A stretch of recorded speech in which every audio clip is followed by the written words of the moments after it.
สวัสดีครับ FC ทุกท่านวันนี้แสงจันทร์ชาแนลสมจิตศรีสงครามพาท่านมาดูการทำพิธี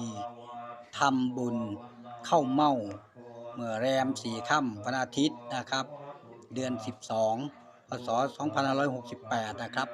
ณศาลาประชาคมของชาวบ้านเชียงน้อยนะครับบุญเข้าเม่าจะมีทุกปีนะครับไม่ขาดแต่ละเดือนต้องมีพิธีกรรมทางศาสนาทำบุญให้ทานหลังจากถึงฤดูการเก็บเกี่ยว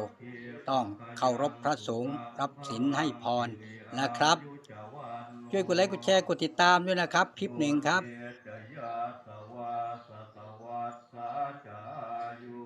ชีวสิทธิภวันตุเตภวตุสัพพลังลักขันตุสัพพเทวตาสัพพพุทธานุภาเวสุชีภวันตุเตภวตุสัพพมังคลังลักขันตุสัพพเทวตาสัพพธรรมานุภาเวนัสสทาสุชีภวันตุเตภวตุสัพพมังคลังลักปเทวตาสัพพสังฆา